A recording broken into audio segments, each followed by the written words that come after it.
My name is Brittany Renee and I am your host. Today we have Mr. Ehjzohn Evans here with us. Yes. Hi everybody. Welcome. And today we'll be talking about the JerZee Brand, your brand and behind the scenes of Arizona Fashion Week and all the stuff that you have going on. So thanks for coming on the Signature Required podcast. And we will just hop right into it. Tell us a little bit about yourself and what you have going on with your brand. My name is Ehjzohn Evans. I design premium streetwear for inspired hustlers. The brand is just growing and growing. I'm from Sacramento, and actually my collection coming up for the Runway that we're going to get more into is like dedicated to Sacramento, whatever is homage to everyone around me or my audience. But that's my brand. I'm just excited. Like, if I'm trying not to smile ear to ear right now, but I'm just ready to go. The show's in a couple days. I'm just ready to go. I'm excited. That is awesome. So tell us where you got your name from and how did you come up with your brand? JerZee is where I started. I started selling jerseys in high school. Oh, okay. So I kind of I like to stick to where I'm from and my roots. So I wanted to use the word JerZee, but switch it up a little bit, put a J-E-R and a Z, and then the E-E is my initials, and then it just ran from there. And every product I ever designed, I just stamped it, and I was like, let me stick with this one. I like it. Yeah, Okay. It's a story behind everything. And that's good. So with Signature Required, right, it is a brand created in purpose. So I am about all things purpose driven. I believe that's how we will leave our legacy. And so I like how you put your initials on the last end of that. And jerseys, right? So I remember the throwback jerseys. I'm a little bit older than you, but the throwback jerseys were like super big, and so you definitely are in a lane, that's coming all the way back around, and you are going to leave a legacy with your names. Definitely. And even when I started selling the jersey and all that, and I'm like, I want to kind of get into designing and stuff. So I didn't want to just put everybody on just jerseys. I just sell jerseys, make custom jerseys. I can do that for sure. I have fun with it, but I like streetwear. So I try to implement the streetwear. And like here, I have my bag as an accessory of something that I designed. And then this Runway, I cannot explain. Like, the way I hype it up, trust me, I might be estimating it, but this is crazy. I got stuff I can confidently say you've never seen before. Really? Yeah. Wow. So how long has your brand been out? When did you establish it? A year and a half. I said a year and a half ago. Okay. That's when I got into it. LLC, everything. It was like, let me go after it. Okay. So did you do fashion in high school? No, nothing. I didn't know nothing about fashion. I just knew where I started from. I had a best friend in high school, and he can dress like crazy. Okay. I'm like, oh, how you dress like this? Oh man, I just try to coordinate this, and I started learning what the word coordination means and everything. And I would come to his house after school, and he would have outfits for Monday, Tuesday, Wednesday, all the way through the week laid out. Wow. And I'm like you that putting the hit on your outfit? And he's like, yeah.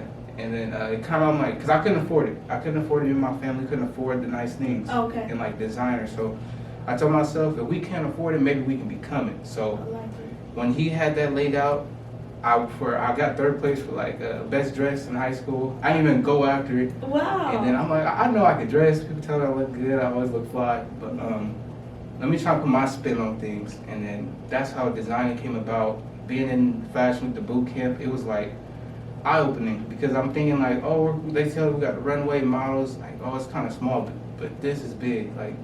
It was so fast-paced for me, fast-paced.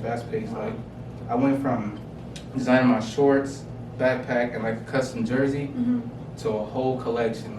I had to come up with a collection quick, and the collection I came up with, it's a stamp, a legacy left behind. Wow, that is amazing. So let's get into the boot camp.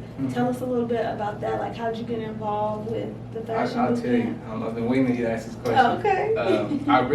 I'm not kidding. I manifested it. Wow. In May 2nd. I came home from Sacramento because we were visiting family and stuff. Okay. And then I'm looking. I I thought I put hashtag Phoenix Fashion Week just to see if it was one existed, because I knew that there was a New York Fashion Week. I know that was pretty big. Okay. So I put the hashtag and their page popped up and they had like a promo video of the previous winners and designers. Okay. And the guy that won was Cumulative, which was dope. And I'm watching his interview and I'm just telling myself, screenshot of my phone, I'm like, I'm gonna get into that. Like, I don't know how yet.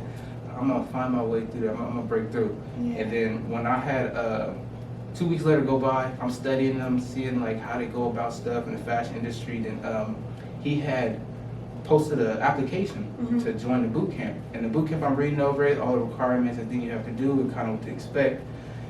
I get in it, I send my application in the day of. Like, I call him, I'm like, hey, like, when do we turn it in? Like, I'm prepared.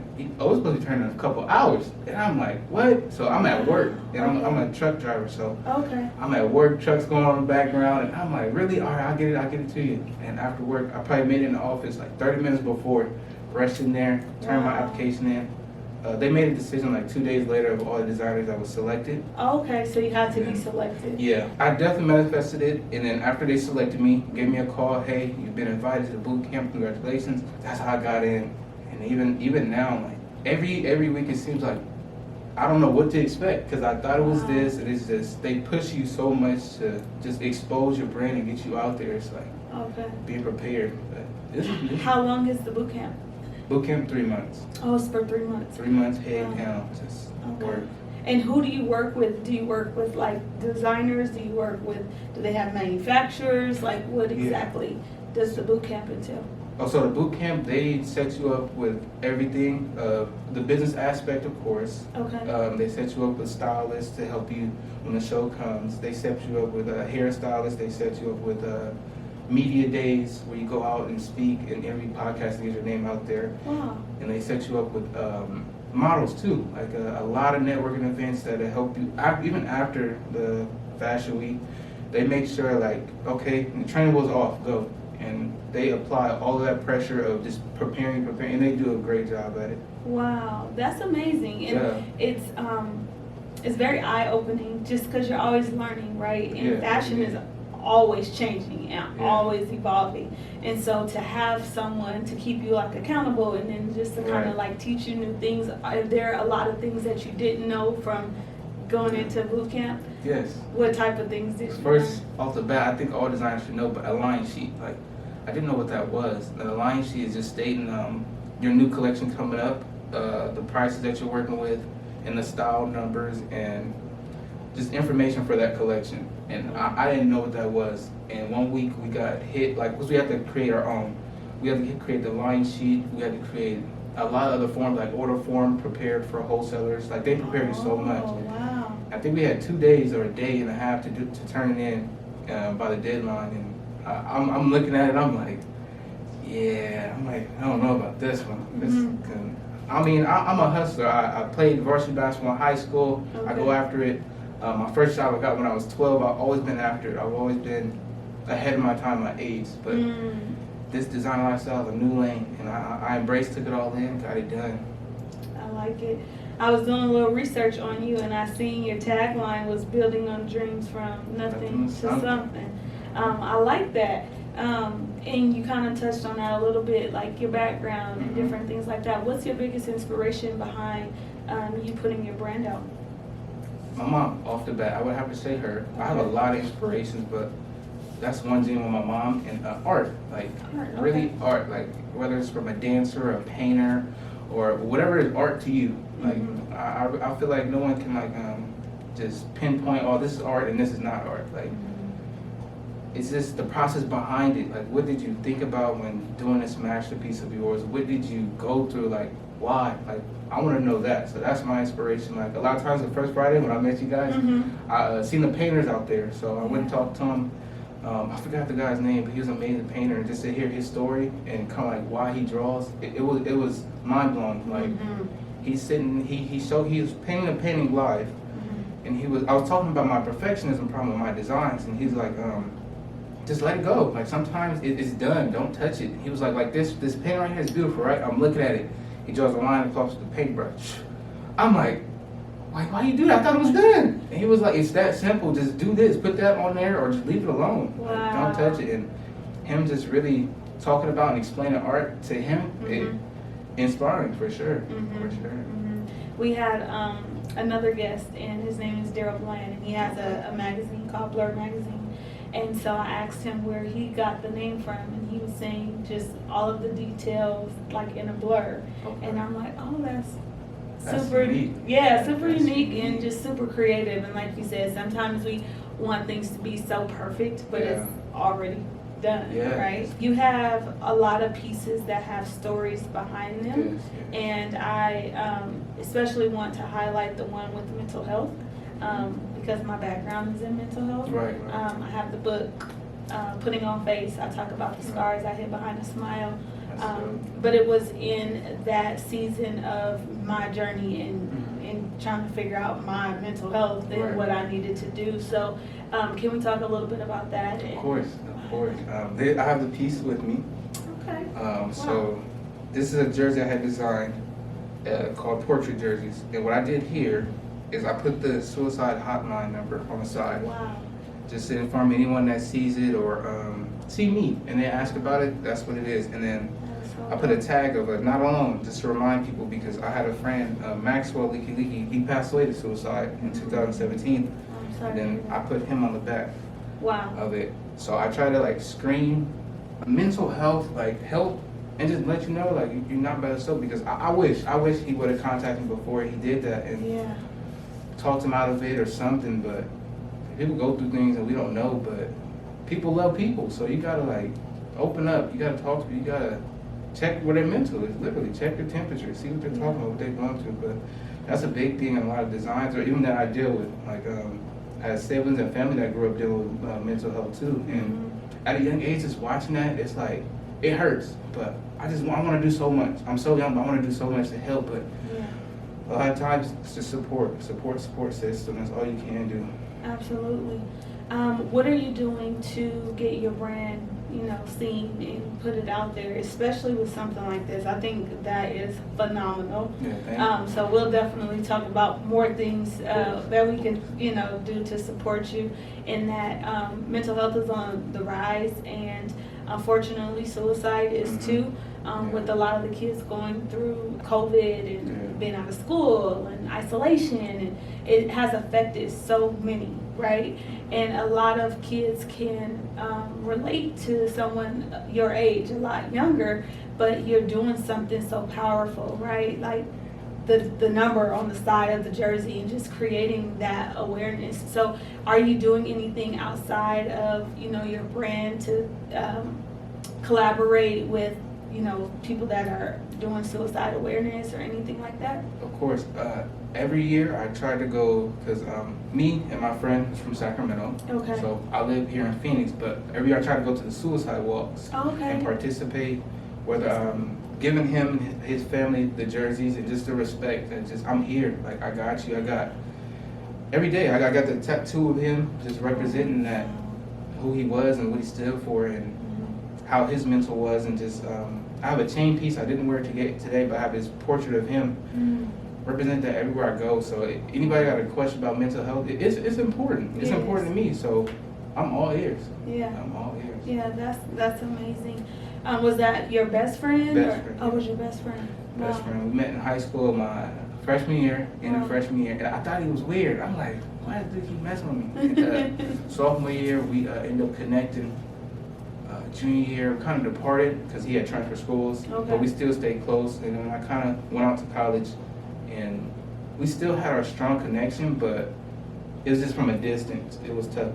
But people would say, like, you guys act as if you've been friends for like 20 years, and 10 years, 15 years, and we had that type of bond. But I wish it'd be stretched out, of course, longer. But it's kind of like it is what it is. But never forgotten, never. What are your goals for your brand? So I know that you are excited for your drop for Fashion Week. Yes. What are your goals for like the next year, the next couple of years for your brand? I'll tell you off the bat, my goal is to have a streetwear runway with like JerZee branded artists and live performances during the runway. Like try to create like either something we never seen before, or make sure of just my flavor of where I'm from. And I've always liked the art of music and just people performing. Like if I see a dancer, a singer, rapper, and they do something dope, and I felt it in that performance, like yeah, I felt I'm gonna remember that the rest of my life. Yeah. So I want to put that along with my clothes. So Okay. that during the runway, I think that'd be like amazing. That'd be super dope. Is there anything that you can share with us about Fashion Week? The collection, my homage collection, I would say that for sure. And best way to describe it is just art gallery in motion down the runway. Every piece is statement art. Every piece, it means something. And it's read between the lines, because it's like once that first model comes out, the way we did it, kind of like, okay. The next model, because we had 10 models, it's like, wow. Next model is like, wow. Like, it gets better and better. And I kid you not, trust me, like, you want to be there if you can. And it's like, this is going to be a stamp on Phoenix for sure. And it's homage collection dedicated to where I'm from, Sacramento. Okay. It'll be a stamp there, then just ready to take over and flood everybody. Well, you guys heard, you can check him out at JerZee Brand, and Phoenix Fashion Week has the link in there to purchase the tickets. Is that correct? Okay, well, you are on the Signature Required podcast, and our purpose is to have people making sure that they're walking in their purpose and wearing their name proud, and to know that their signature is required, because at the end of the day, your name is what will live on forever, and this legacy that you're creating and the generational wealth that you will establish for your family, this is going to be tied to your name, right? Yeah. So we have to ask, what is your purpose in life? I would say my cousins or nieces, the ones after me, to not go through 5% of what I went through.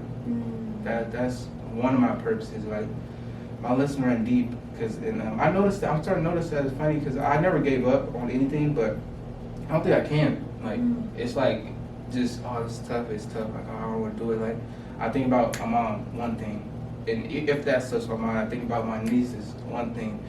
The motivation runs so deep. It's like, my purpose is here for sure to impact, inspire hustlers, and just go after it. If you look like me, you could do it. Like, you could do it for sure. Because I know where I come from, my environment, we was told our whole life you can't do it, target on your back, or police brutality. Deal with that at like 12 years old. It's like it makes you feel boxed in, and you got to be mentally strong enough for sure to know that you're not. You can get out of it. You can make it out. There's a lot going on in my environment in Sacramento, but it's possible for sure.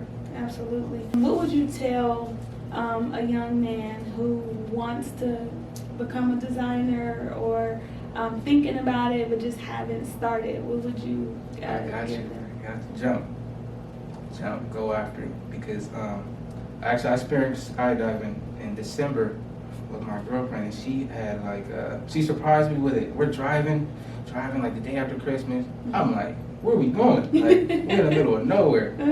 And I think I brought it up to her like 8 months before, like, just threw it out there. I want to go skydiving. And we get there, it's a process. And it's kind of like the first process is meeting your kind of like mentor, because they jump with you on the back. You don't just jump by yourself. That's the first step, and watch the intro video. Second step, strap you up. Third step, walk to the plane. Fourth step is getting up there in elevation. Wow. So it's kind of like in life, it's like, it's getting tense. Like, do I want to jump? Do I want to jump? It's going to test you. We get up there, 15,000 feet. Last step, your feet are hanging like off the plane. And he going to tap you. When he tap you, that means let's go. Ooh. So that's when you jump. Wow. And when I jumped, it was scary. It was scary for like 30 seconds. I swear I couldn't breathe. I felt like I was fighting for my life. Wow. My mentor, he was a trained parachute diver, and he was in the military doing it, but I didn't care. I wanted my life to be like safe. Yeah. So when I jumped, but after 30 seconds, took it in, was floating, and it just looked beautiful. Like, dang, like, I jumped. Wow. I jumped. I can't go back and say, I ain't jumping. I'm here. Like, I'm floating. Yeah. So that's kind of like I would tell someone just coming up or just want to be a designer. Anything you want to do, jump. Like, it's gonna be scary. Just like I was up there, feet hanging off. It's scary, but do it, because you don't want to live off woulda, coulda, or shoulda. Right. Jump. I like it. And I think that we just need more people like you, right? Thank you. We are living in a society now where there's just so many different outside influences I agree. that are not positive right? So we need more positive male role models, and especially in our community, right? Yes. To just really kind of have that mentorship with these younger kids, and just to show them that there's a different way, and there's a different way to look at things, and like you said, just to jump, because I think we get in our own way sometimes. Yes. Right? And just kind of having, you know, that push, or to have someone that they could talk to even explain. I feel like I jumped off the plane when you just took me through the process, you know. But I think that what you are doing is amazing. Thank you. I wish you all the best of luck in everything that you have going on. I know you will be very, very successful. I love that everything has a message behind it. And you definitely will leave a legacy with what you have started. So tell the people how they can support you, how they can find you, your website, all that good stuff. Definitely. My name is Ehjzohn Evans. You can follow me at JerZee Brand, JerZeeBrand, on all platforms. And my website, JerZeeBrand.com. And stay tuned. There's a lot coming. We're just getting started. Yes. Well, this has been our time. I am your host, Miss Brittany Renee, and the Signature Required podcast is here to stay. You can get merch at www.signaturerequired.com. If you're looking for an accountability partner, I am a personal development coach. I can be reached at BrittanyRenee.com and BrittanyRenee247 on Instagram. Stay tuned for our next podcast, and please share, like, and subscribe. See you later.